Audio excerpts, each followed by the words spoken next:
دین کے معاملے میں ہمارا علم ہی نہیں ہوتا تو پھر ملا تو پیدا ہوگا نہیں. ملا تو پیدا اس لیے ہوگا چونکہ ہمارے ہاں دین آرگنائز نہیں ہے, اسٹیٹ کا کنٹرول دین پر نہیں ہے. میں سمجھتا ہوں کہ اسٹیٹ کا کنٹرول دین پر ہونا چاہیے تاکہ یونیورسٹیوں سے فار ایگزامپل یہ جو ہمارے مدرسے ہیں ان کا یونیورسٹیوں کے ساتھ ان کو منسلک کرنا چاہیے, اور جو شخص بھی کوالیفائڈ ہو وہی مساجد میں ائمہ مساجد ہوں. آپ کو علم ہے کہ خلفاء کے زمانے میں 2 جو اپوائنٹمنٹس تھی یہ ہائیسٹ ایگزیکٹو اتھارٹی کرتی تھی, ایک قاضی کی اور ایک ائمہ مساجد کی. اور مساجد تو ملوکیت میں ہوتا تھا ورنہ تو نہیں ہوتا تھا. نہیں, شروع سے بھی حضرت عمر کے زمانے سے شروع ہوا ہے, اس لیے کہ ظاہر بات ہے کہ بات اتنی پھیل گئی. نبی پاک صلی اللہ علیہ وسلم نے خطیب بنا کے بھیجا تھا نماز پڑھانے کے لیے کچھ لوگوں کو تبلیغ کے لیے, بلکہ ایک خاتون کو بھی اجازت دی گئی. اچھا جی, وہ تو انہوں نے خاتون کو اجازت دی تھی خاتون کی جماعت کرانے کی اپنے گھر. لیکن انہوں نے ایک صحابی کو بھی ساتھ بھیجا تھا, وہ ساتھ گئے تھے. نہیں, وہ تو ایک خاتون تھی ام ورقہ, انہوں نے چاہا تھا تو حضور نے اجازت دے دی تھی. وہاں مؤذن مرد تھا, مؤذن اذان دے کر موضوع سے بہت دور ہو جائیں گے جہاں پر کہ ملا کا دین ملا فی سبیل اللہ. اس پہ اقبال کی ایک بہت خوبصورت ربائی ہے کہ زمن بر صوفی و ملا سلام کہ پیغام خدا گفتند مارا بولے تعویل شان در حیرت انداخ خدا و جبرائیل و مصطفیٰ را. یہ ایسی ایسی تعویلیں کرتے ہیں علماء کہ خدا بھی حیران رہ جاتا, میں نے کیا بھیجا, میں نے تو یہ بھیجا نہیں تھا, جبریل میں لے کے نہیں آیا تھا, اور سورہ پاک بھی حیران تھا, میں نے یہ کہا نہیں تھا. اب یہ تعویلات میں جو یہ کتاب اللہ کی تعویلات میں الجھا رہے اقبال ہے, تعویلات سے ہم کیسے نکلیں گے, یہ بہت بڑا سوال ہے سر, اور آپ جیسے عالم دین کے سامنے تو بہت بڑا سوال ہونا چاہیے. اگر ہمیں اب دوبارہ نظام قائم کرنا ہے تو ظاہر بات ہے کہ وہ پارلیمنٹ کے ذریعے سے بات کے فیصلے ہوں گے. مجھے تھوڑا سا اختلاف جو ہے ڈاکٹر صاحب سے وہ یہ ہے کہ حضرت علامہ نے جو فرمایا تھا کہ آئندہ اجتہاد پارلیمنٹ کرے گی, آئی ایگری 100%, لیکن میرے نزدیک اس سوال کے 2 حصے ہیں. ایک ہے اجتہاد کون کرے گا, ایک یہ کہ کس کا اجتہاد نافذ ہوگا. ان دونوں کو علیحدہ کیجیے. اب جیسے کہ آپ کو معلوم ہے کہ ایک عباسی بادشاہ ہے, اس نے قاضی ابو یوسف کو بٹھا دیا ہے. اب قاضی ابو یوسف کے اجتہادات پر فقہ بن رہی ہے, لیکن انفورسنگ پاور کس کی ہے؟ قاضی صاحب کے باپ کی بھی نہیں ہے, وہ تو ہے تو در حقیقت وہ عباسی خلیفہ کی. یہی کام کیا تھا پھر تقریباً 1000 سال کے بعد ہمارے اورنگزیب نے کیا کیا, فتاوی عالمگیری مرتب کس نے کی ہے؟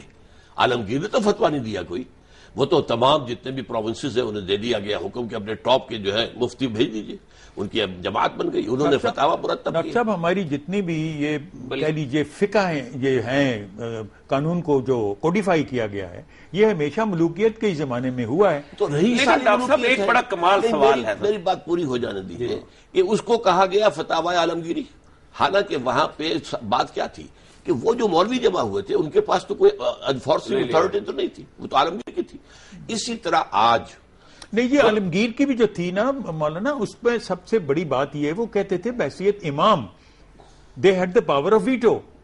یہ تصور جو ہے وہ آپ کو فقہا نہیں دیا. جب بادشاہ تھے تو اب فیروز تغلق کے زمانے میں جس وقت تاریخ یہ جو آئین فیروز شاہی کی ابتدا ہوئی بر صغیر, پہلی دفعہ جو آئین فیروز شاہی ہے اس پہ فیروز تغلق نے جس وقت وہ سارا کوڈیفائی ہوا قانون, تو اس میں انہوں نے یہی بتایا تھا کہ جو چور ہو اس کا ہاتھ کاٹنا ہے, اور جو بھی سزائیں جو ہماری تعزیری سزائیں, تو انہوں نے کہا تھا کہ میں اپنی مملکت میں کسی شخص کا جسم سے حصہ علیحدہ نہیں کرنے دوں گا, اور بحیثیت امام میرا یہ حق ہے.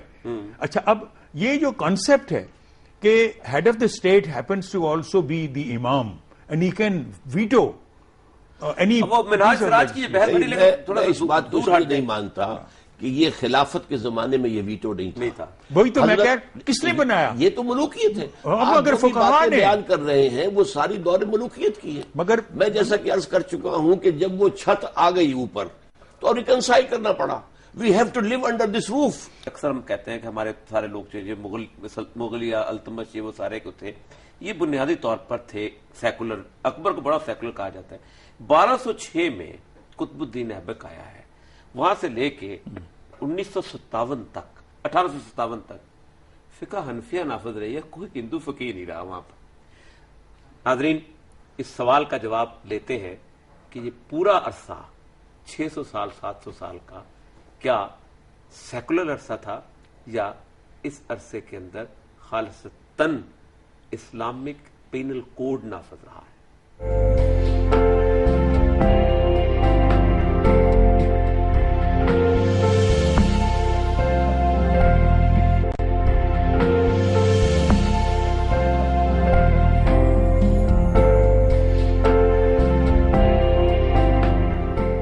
جی ناظرین، ایک بار پھر خوش آمدید.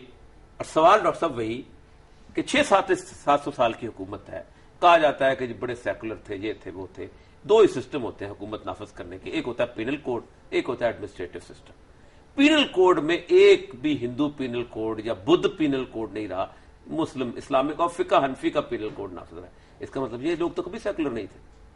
اصل میں عرض کروں کہ ایک چیز ہے پینل کوڈ یا قانون، ایک ہے یہ سسٹم آف گورننس. حاکم کس طور سے آئے گا، اس کا آئیڈیل طریقہ کیا ہے، یہ ظاہر بات ہے کہ نہیں رہا. جب ملوکیت آ گئی، وہ جو آپ وہ سارے سب کے حضرت عبداللہ ابن المبارک تبع تابعین کے دور کے آدمی ہیں، اور وہ کیا کہتے ہیں، وَمَا أَفْسَدَ الدِّينَ إِلَّا الْمُلُوكُ وَأَحْبَارُ سَوْءٍ وَرُهْبَانُهَا.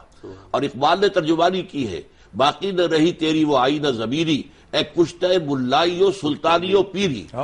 یہ تین تو ختم کر دیا اقبال نے، ملا بھی ختم کر دیا، سلطان بھی ختم کر دیا، پیر بھی ختم کر دیا. ڈاکٹر صاحب اب نکلے گا کون؟ Democratically elected.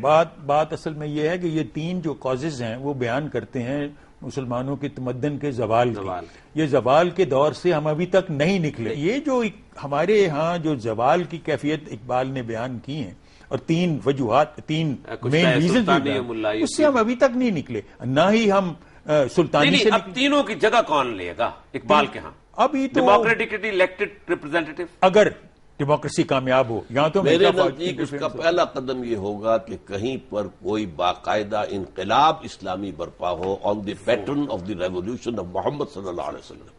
اب ساری بات اس کے بعد ہے. صاحب انقلاب لانے کی کوشش طالبان ہی تو کر رہے ہیں. جی نہیں، یا ان کو قبول کریں گے؟ میں نہیں مانتا، میں انقلاب لانے کی کوشش نہیں کر رہا. دیکھیں انقلاب کا مسئلہ یہ ہوتا ہے، یہ طالبان جیسے لوگ کو 10 سال کرتے رہتے ہیں اور اس کے اندر سے ایک انقلاب، جیسے فرانس کا ریولوشن 10 سال پہلے رابرس پیری آ گیا، یہ آ گیا، یا پھر ایران کا انقلاب ہے. انقلاب اس میں سر ایک دن میں تو نہیں آیا. دیکھیے میرے نزدیک نہ وہاں کا انقلاب اسلامی تھا نہ یہ ہے.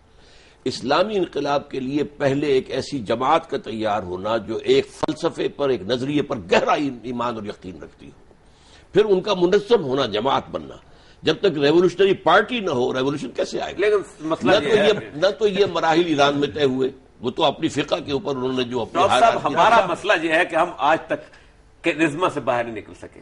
اور اقبال بھی وہی ہے کہ شب پیشے خدا بگریستم زار مسلمانہ چرا زارند خارن، کہ رات بڑا رویا میں، اور حال یہ کہا کہ دل دارند محبوب ندان، دل رکھتا ہے محبوب. یہ محبوب کو آنے کی توقع لگتی ہے آپ کو کہ لازماً آئے گا؟